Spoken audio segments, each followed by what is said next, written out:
My next guest is coming off an absolutely crazy week at UFC 279, but at the end, he came out with the win over Jingliang, not his original opponent. It's Daniel Rodriguez back here on the program. Daniel, how are you, man? I'm good, man. Good to be back on the show. Yeah, it's good to talk to you, man. Last time you and I were in a hotel room playing Street Fighter, much different setting this time, but what a week, man. I want to go back to, before we talk about the win itself, I want to go back to all the fight switch ups and everything that happened. When did you get an inkling that things were going to get switched up on the card with Chimaev missing weight? Man, it was actually fight day. Right after I had right after I stepped off the scale, they're like Kevin Holland messaged me. Sent me a DM. He's like, man, this shit's crazy.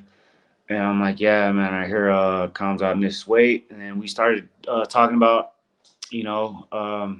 how one of us might replace the fight, right? So his main concern was really like that I would be able, that I wasn't completely, fucked out of the situation, because I think the UFC was leaning towards having him fight Khamzat. So he was willing to accept the fight and do all that, and which, in return to just to make sure that I wasn't completely left out the situation, which in my opinion was really cool on Kevin's part. I appreciate that.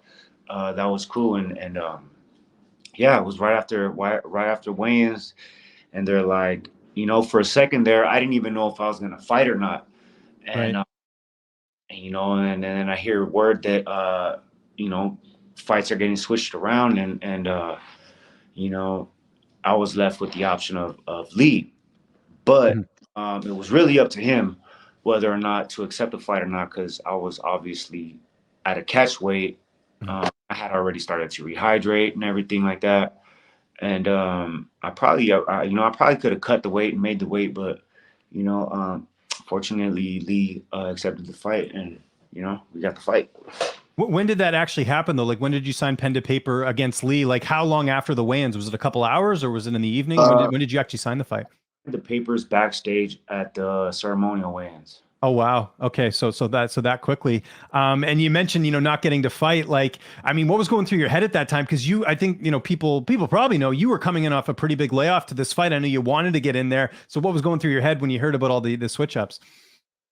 Yeah, man, I was just worried that I wasn't gonna have the opportunity to fight. I had already weighed in, and I was thinking like, man, if I don't fight, man, hopefully at least they pay me, So, Yeah. um, up until that point, I was really down for whatever, and I wasn't really sure what was gonna happen. So I was just like, keeping positive, and within an hour or two, they said that the matchup versus Lee was, a possibility, but really it was up to him to take it or not. What did you make of Chimaev's comments after missing weight? He went on Instagram Live and he said, "Diaz doesn't want to fight. I'm the real gangster." Diaz said it himself, man. Real gangsters make weight. That's the second time, from my understanding, two in a row, and you can't come in missing 8 pounds and then acting like you're all hard and like no remorse for being unprofessional and not making weight, especially on a pay-per-view event, causing um, all the mayhem the day before, which caused all the switch ups, which caused the press conference to getting canceled, and just acting too hard. Every gangster knows that, like, yeah, but you ain't gotta call yourself a gangster, bro. The gangster's gonna, just be gangster, dog. Don't say you a gangster, just be gangster. Yeah. Um, but he's doing too much, really. If you ask me, like, he doesn't have to do all that extra shit that he's doing, like acting all super hard, um, causing shit backstage, trying to start shit with everybody. Like, we're all fighters. We're all gonna fight eventually. Like, all that extra shit. Like me, I'm a G. I don't need a whole fucking crew rolling with me. You know what I mean? I handle my business on my own a lot of times. Like, you won't even catch me with a big ass crew like that. And that's like, real gangsters don't even roll like that. Yeah, gangsters got a gang, but they ain't, like, I'm from a hood. you don't see me and my homies like you don't see me bringing all fucking 20 dudes with me and then acting all crazy, bro. If you don't act crazy by yourself and shit. You know what I mean? Yeah. No, well said. And just last thing about the fight, how did it work? So did Lee have to weigh in again, like being like, cause obviously on the broadcast, they're like, yeah, this is it's a catchweight fight, but Lee technically weighed in at 171. Like, how does that even work? I'm like, I know it's not your job to do the matchmaking, but what was explained to you as far as how they actually made that fight happen with you and Lee? I have no idea. For all I know, they could have, offered Lee maybe some more money or no new. Oh, I'm sure they did. I'm just wondering, even the logistics of it. Like, how do you tell people that he weighed in at 178, right? All got taken care of for Yeah. doing that, and at the end of the day, like we came through, fighters all came through all together and mixed up matchups and no one knew what the hell was gonna happen because of it. I've been in a situation like that before where I took a fight on like what was it, like 24 hours notice versus Dwight Grant. I ended up almost getting knocked out because I had no idea what I was getting into. So I kept that in the back of my head going into this one. Like, man, I didn't prepare for this guy. Like I prepared for a long striking puncher, not a fucking crazy wing and punch. Kind of threw me off my game a little bit because I wanted to work in the pocket. And Lee had fucking hit hard as hell, so that threw me off a little bit. How did you feel in there? First fight since August of 2021. I mean, you look good, but it's obviously you can be a little bit more honest after the fight, right? How did you feel in there? I felt like I had a slow start. It's been a while.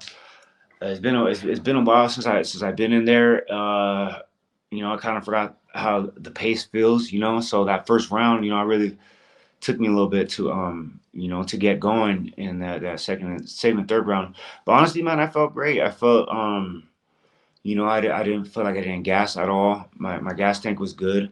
But yeah, man, it's just coming off a year layoff to be thrown in there versus Lee, dangerous fucking striker. He's like got like 8 knockouts, and he's an amazing fighter, a great striker.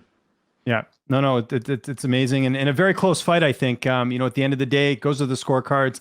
I don't know if you heard Dana White's comments after the fight. He says, when asked about the decision, he said, do you feel like Li Jingliang won the fight? He says he did. They're right. You're right. The judges were wrong in my opinion. It wasn't even like I was like, wow, this could have gone either way. I was shocked when they said split decision. I know you're not the judge when it comes to this. Were you surprised to hear Dana say that? Yeah, it was. I mean, I feel like it was a close fight. Like it wasn't that shocking or like, oh my God, I can't believe this shit just happened.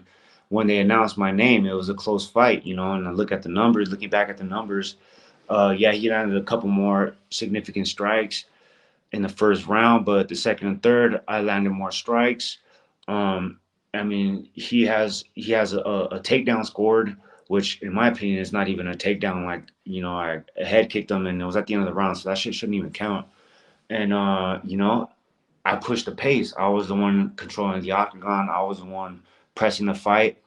And, I mean, I landed a few more strikes, like 10 more significant strikes. But, it was that close of a fight where it could have gone either way, I feel like, in my opinion. But that third round really it was really who took that third round. I feel like I did.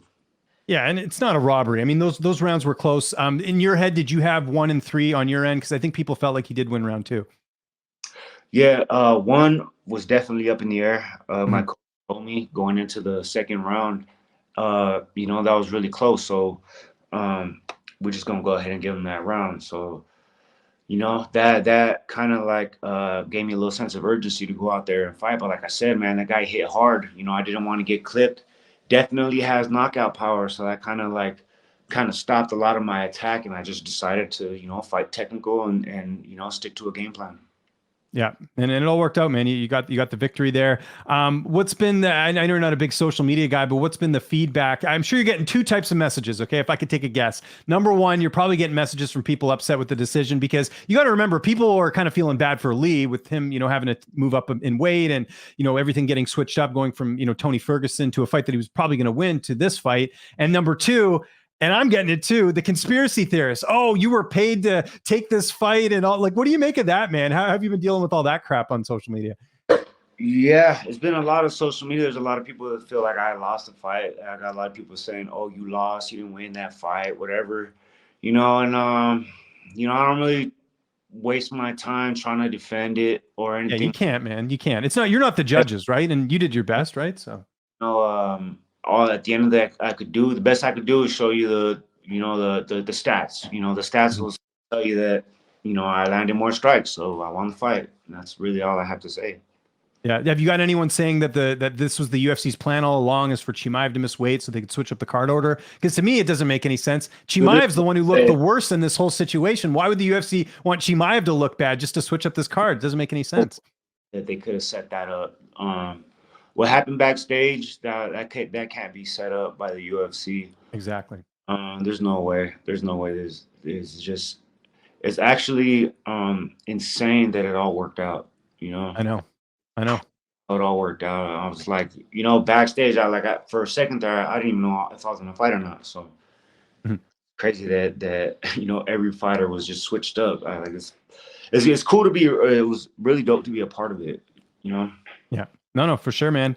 Ideally, when would you like to have that next fight? I don't know if you have any bumps and bruises coming out of the fight, but I'd imagine if you are healthy, you probably want to get one more in this year. Or what's sort of the plan going forward now?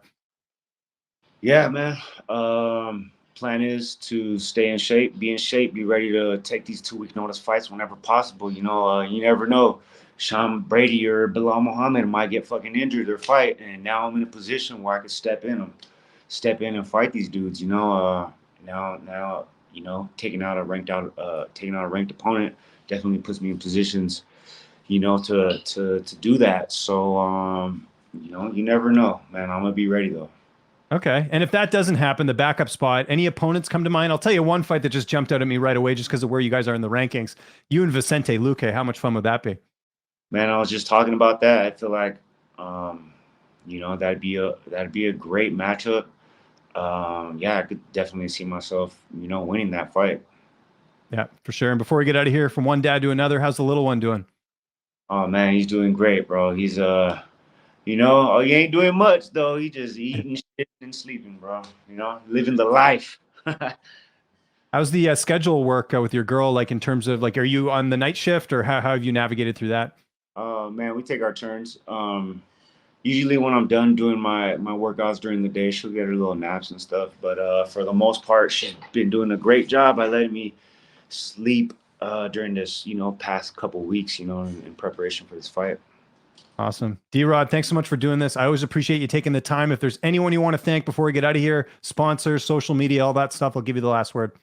Man, shout out to Squid Row. Check them out. Shout out to Monster, Tradecraft Farms, and shit, that's it, man.